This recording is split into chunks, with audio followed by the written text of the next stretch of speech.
She thought her life was perfect, but one shocking discovery tore everything apart. The man she trusted betrayed her in the worst possible way. What happens next will leave you speechless. Stay with us till the end to find out how this woman fights back, reclaiming her life and her power. After betrayal comes redemption. You won't believe the twist. It started as a small thing. A simple thought, a passing curiosity. I didn't know how it would change everything. It was late, around midnight. I sat alone on the couch. The TV buzzed quietly in the background. My husband was still at work, as usual. The house was empty, save for the faint creaks of the wooden floor. But that night felt different. I couldn't place it. I felt restless, as if something in me had shifted. A sudden urge to check his phone. I'd never done it before. It was always his, after all. But that night, something inside me snapped.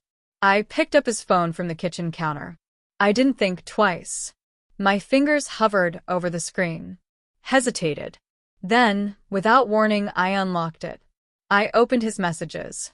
At first, it seemed harmless. Just work emails, friends texting about sports. Then I saw her name. Sarah. I'd heard of her before. She was just a coworker, right? But as I scrolled, my heart raced faster. There were too many texts, too many late-night messages. I kept reading. More than just work. There were jokes, flirty comments, and then the photos. I froze. My stomach churned as I stared at the pictures. It wasn't just innocent.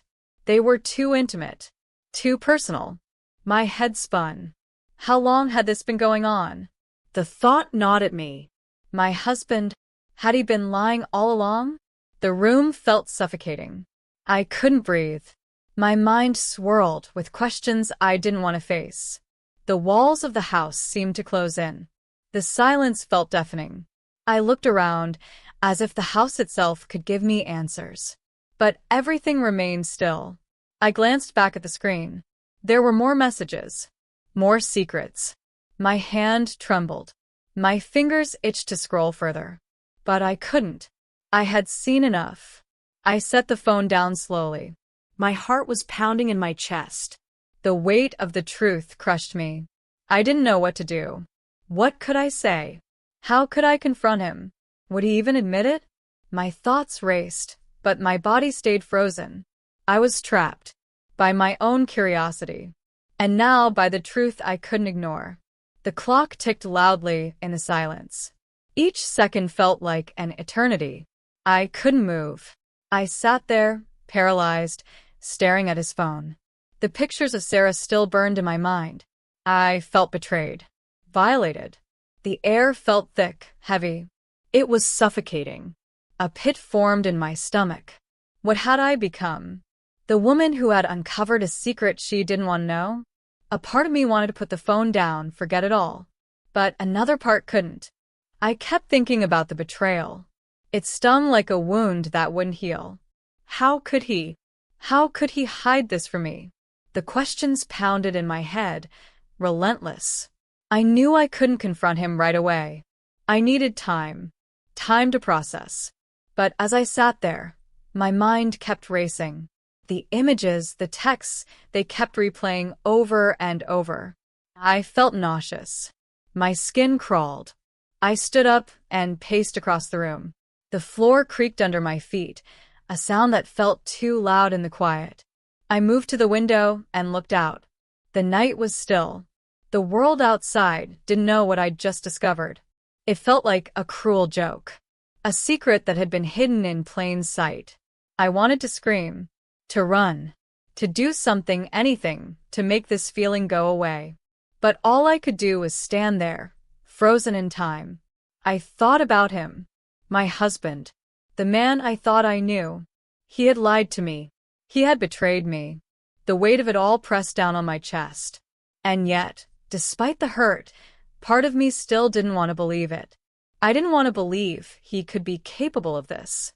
But the proof was right in front of me. I closed my eyes, trying to block out the chaos in my mind. But all I could see was Sarah. Her face. Her smile. Her place in his life. And in mine. How long had this been going on? How many other secrets did he have? I had never felt so alone in my own home. The house, once familiar and safe, now felt foreign. It was as if everything had changed in an instant. I needed answers, but I wasn't sure I was ready for the truth. The minutes crawled by, each one stretching into the next. I walked back to the couch, my mind still spinning. I wanted to shout, to confront him, but the words felt stuck. They wouldn't come. I glanced at his phone again, sitting there on the coffee table. It was like an open wound that refused to heal. I reached for it, but this time I didn't scroll. I just stared at the screen. I couldn't help but wonder how long he had been seeing Sarah. How much of our life together had been a lie. The guilt started to settle in. A thick, gnawing guilt. It wasn't just his fault. I had been curious. I had opened the door to this. Would I have known if I hadn't taken that step? I wanted to believe I was better than this. Better than the woman who snooped, who invaded her husband's privacy. But that thought didn't stop the aching in my chest. It only made it worse. I could hear the front door creak open. His footsteps echoed through the hallway. He was home. I froze. My heart pounded as I heard him walking closer. I didn't know what to do. I couldn't let him know I had found out. Not yet. He entered the room, his usual tired smile on his face. "Hey, babe. Long day," he said, tossing his keys onto the counter. I nodded, my voice stuck in my throat. He didn't notice the change in me. Not yet. But I felt it. I felt everything shifting beneath the surface. The truth was out now, buried inside me like a dark secret. I stood up, pretending everything was fine. I couldn't look at him. Not yet. Not until I figured out how to face him. He smiled again, completely unaware. I could feel the weight of it all, the silence between us. It was suffocating. The truth was too close now. I couldn't escape it. And I couldn't escape the way it felt, knowing that nothing would ever be the same again. He moved closer, oblivious to the storm raging inside me. I could hear his voice, but it was muffled, distant. "Anything interesting on TV tonight?" he asked, as if everything was normal. I forced a smile, my lips trembling. I didn't trust myself to speak. The words I wanted to say, the questions, they were all tangled inside me. I looked down at the phone on the table. It felt like a ticking bomb. A secret so explosive, it threatened to tear everything apart. But I couldn't say anything, not yet. Not like this. I couldn't let him see how much I knew. How could I even begin to explain? How could I confront him without falling apart? Instead, I nodded, trying to keep my voice steady. "Just the usual," I muttered. He didn't seem to notice the tension in my voice, the way my body was stiff, like I was holding myself together by sheer willpower. He sat down next to me on the couch, reaching for the remote. I felt the weight of his presence beside me, a weight I had never felt before. It wasn't just his body, it was the lies, the deceit, the hidden truths. Every inch of him felt foreign. I wanted to scream. I wanted to accuse him right there, but I couldn't. I couldn't let him see the cracks that had started to show. I needed to think. I needed space to breathe. "Are you okay?" he asked after a moment, his voice softer now. I couldn't look at him. I could feel the warmth of his hand as it brushed mine, but it only made the distance between us feel wider. I nodded, but my chest tightened. I wasn't okay. Not at all. I wanted to tell him everything, but I couldn't. I couldn't shatter everything in one moment. But the more I sat there, pretending, the more the weight of the secret pressed down on me. My hands began to shake. I looked at his face, trying to read him. But he seemed so normal, so unaware. How could he hide something like this? How could he act like everything was fine? I wanted to cry, but I couldn't. I felt trapped in my own home, trapped in this lie. And all I could do was sit there, next to him, in silence. The clock ticked on, but time seemed to stand still. The room felt suffocating, closing in around us. I was living in a lie. The silence between us was deafening. Each second dragged on, heavier than the last. I could feel my pulse in my throat, every beat a reminder of the truth I couldn't yet speak. His hand was still resting on the arm of the couch, so close to mine. I could almost feel the warmth of it, but it was a warmth I didn't want anymore. I didn't know how to look at him without seeing the lies. The betrayal. The truth hung over us like a storm waiting to break. My stomach twisted into knots. I wanted to scream, to shout, to demand answers. But there was a coldness inside me now. A part of me, the woman who had discovered his secret, was too terrified to face him. And another part, the wife who had loved him for years, was too hurt to speak. I couldn't look at him, but I knew he was still sitting there, pretending nothing had changed. He didn't know what was happening inside me, how everything felt like it was falling apart. I took a slow, steadying breath. Maybe it wasn't time yet. Maybe I needed to wait until I had the courage to face him. But even as I thought that, I knew I couldn't keep living like this. The weight of the truth would crush me if I kept it inside. I stood up abruptly, my chair scraping against the floor. His eyes followed me, surprised. "Where are you going?" he asked. I didn't answer. I couldn't answer. Instead, I walked toward the kitchen, needing space, needing to breathe. The light in the kitchen was dim, but the silence was almost worse. I stood by the counter, my hands gripping the edge. I could feel the tears welling up, but I refused to let them fall. I wasn't ready to let him see how much he had hurt me. I wasn't ready to show him the depth of the betrayal. I took another deep breath, trying to steady myself. But the thoughts kept flooding my mind. How many times had they met? How many lies had he told? Was he really sorry for this? Or was I just the fool who hadn't known? The questions kept swirling, faster and faster. It was a storm inside me, one I couldn't control. I had to know. I had to confront him. But how? I didn't even know where to begin. How do you face the man you thought you knew when you realize you don't know him at all? I turned back toward the living room. He was still sitting there, waiting for me to return. But the room felt so far away now. The distance between us was so wide, I didn't know how to bridge it. I could hear him call my name softly, but it sounded distant, like he was speaking from a place I couldn't reach anymore. I took one last look at the phone on the counter, the screen still glowing, full of lies. And then, with a final breath, I stepped back into the living room. He was watching me closely now, sensing the shift. I couldn't hide it any longer. I couldn't pretend. The truth was out. And now it was time to face it. I walked slowly back into the living room, my heart pounding in my chest. He was sitting there, his eyes on me, waiting for something. His expression was calm, but I could see the faint trace of concern in his gaze. He must have noticed something was wrong.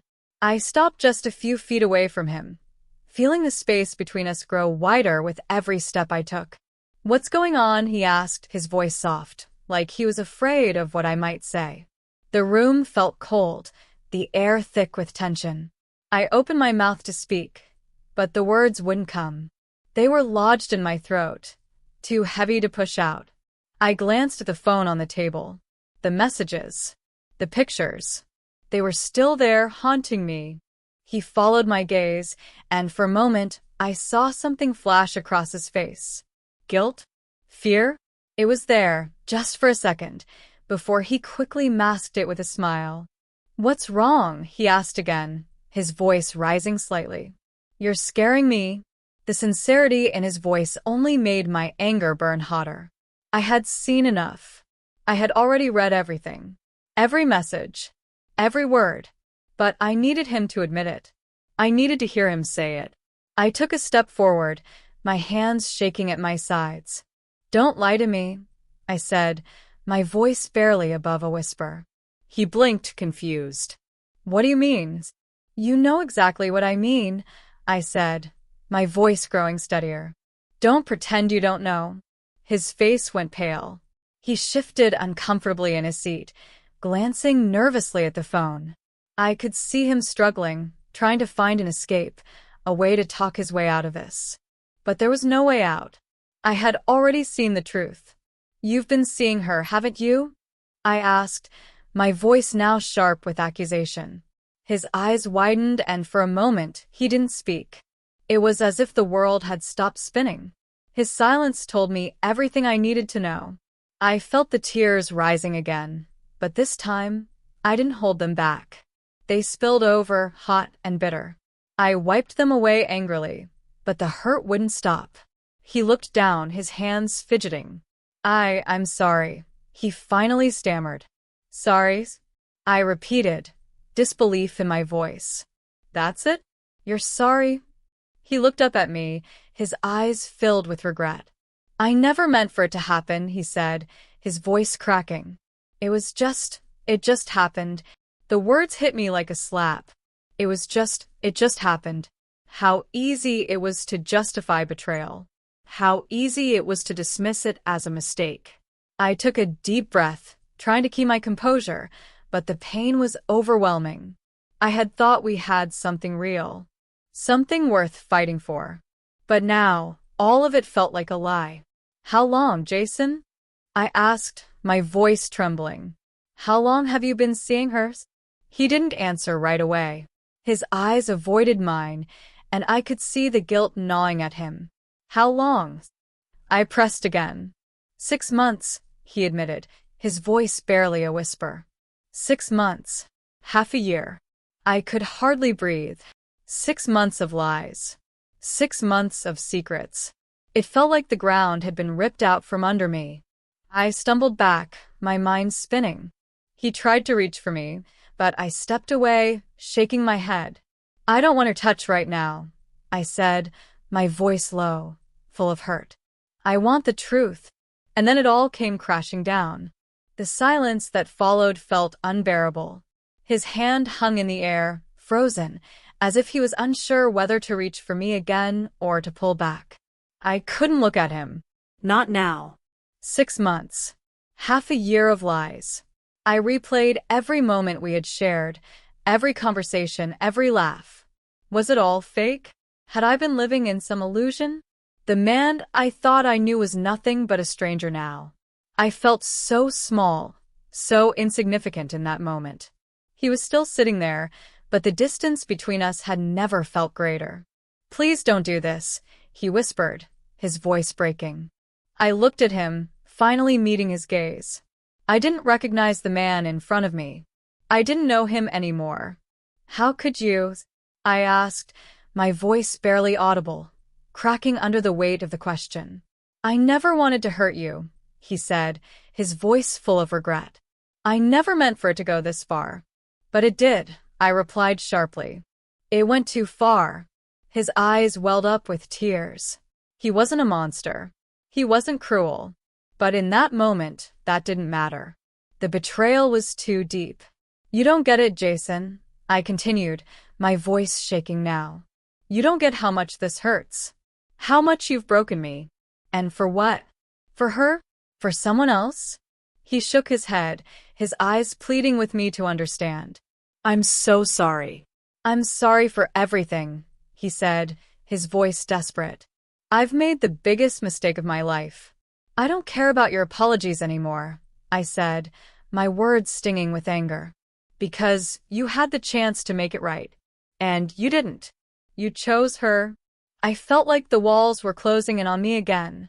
The betrayal was like a weight I couldn't lift, a wound that refused to heal. I took a step back, needing space. The air in the room was thick, suffocating. I needed to breathe. I couldn't stay here. Not like this. "Where are you going?" he asked, his voice weak, his eyes filled with fear. I didn't answer. I didn't have an answer. I turned and walked toward the door, my heart breaking with every step. I needed out. I needed to get away from him, away from this. I needed to find some peace. But there was no peace now. No calm. Just this storm of emotions inside me that felt too powerful to contain. I opened the door, stepping into the cold night. The air outside was sharp, biting, but I welcomed it. It felt like a small relief. I didn't look back. The house, the life we had built, it was behind me now. And with each step I took, I could feel myself breaking free. Breaking free from the lies, from the hurt, from the man I thought I knew. And as the darkness swallowed me whole, I realized something. It was over. The woman who had stood by his side for years? She was gone. And in her place stood someone who had seen the truth. Someone who would never be the same again. The truth had shattered everything. But maybe that was the first step toward healing. I walked into the night, my feet moving with a purpose I didn't fully understand. I didn't know where I was going, but I knew I couldn't stay in that house. Not with him. Not with the memories of everything that had just shattered. The cold air stung my skin, but it felt like a kind of cleansing. Each step was an escape. The world around me felt distant, quiet, like I was in a place between reality and the truth I'd just uncovered. I walked for what felt like hours, the rhythm of my footsteps pounding in my ears. I wasn't running away from him. I was running away from the version of myself I had been before. The woman who trusted. The woman who believed. That woman didn't exist anymore. And as much as it hurt, I couldn't pretend otherwise. I found myself at the edge of the park, the trees silhouetted against the dark sky. I slowed down, taking in the stillness around me. The soft rustling of the leaves in the breeze was almost comforting. It was a quiet place, far from the chaos I had left behind. I sat down on a bench, my hands gripping the sides, trying to steady my thoughts. Everything felt like a blur, the edges of the night soft and muted, but my mind was screaming, racing with 1,000 different emotions. Anger, hurt, betrayal, fear. I didn't know how to process it all. I couldn't make sense of what had just happened. It felt like a bad dream, but it wasn't. It was my reality, and there was no going back. I closed my eyes, letting the cool wind brush against my face, hoping it would clear the storm inside me. But it didn't. I could still see him. The way he looked at me when I walked out. The desperation in his voice when he asked me not to leave. I thought I would feel relief by now. But all I felt was emptiness. A deep, hollow ache that settled in my chest. I thought I had known who he was. But now I didn't know anything anymore. I had trusted him, loved him, built a life with him. But all of that was gone, washed away in the wake of his lies.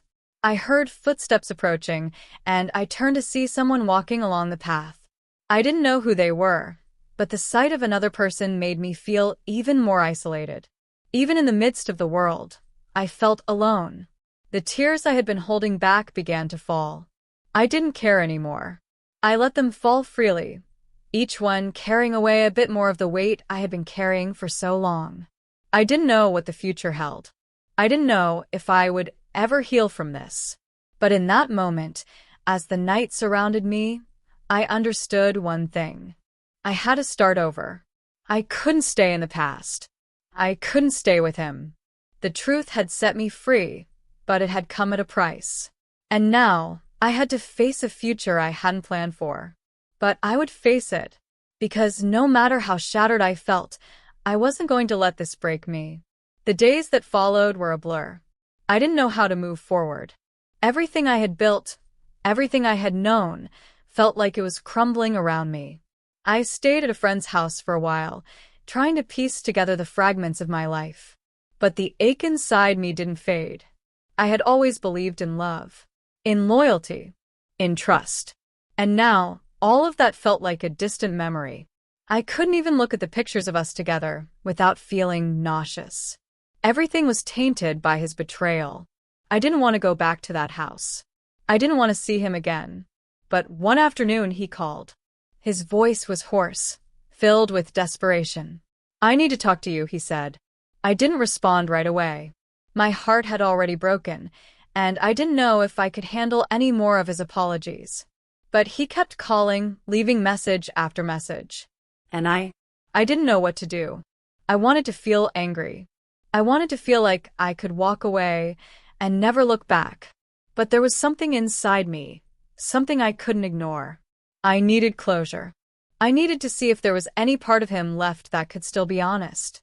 So I agreed to meet him. When I saw him again, I was struck by how much he had changed. He looked older, more tired, like the weight of his actions had finally caught up with him. We sat across from each other, the silence between us thick and uncomfortable. "I'm sorry," he started, his voice barely above a whisper. "I've been a coward. I hurt you in ways I never imagined. I can't take it back, but I need you to know how sorry I am." I wanted to feel something, anger, rage, even bitterness. But all I felt was emptiness. "I don't know if I can forgive you," I said, my voice steady but heavy with the weight of the truth. He nodded, tears welling up in his eyes. "I don't expect you to," he whispered. For a moment, we both just sat there, the space between us widening. I realized then that the man I had loved was gone, and I couldn't keep holding on to the past. It was time to let go. And with that, I turned and walked away. For the first time, I felt like I was walking toward something new. I wasn't running anymore. I was moving forward. The days after that meeting with him felt like a slow unraveling. But it was different this time. I wasn't unraveling in a way that broke me further. No, this time it was like shedding a skin, a painful but necessary process of becoming someone new. I didn't rush my healing. It came in quiet moments, when I allowed myself to feel the weight of everything that had happened.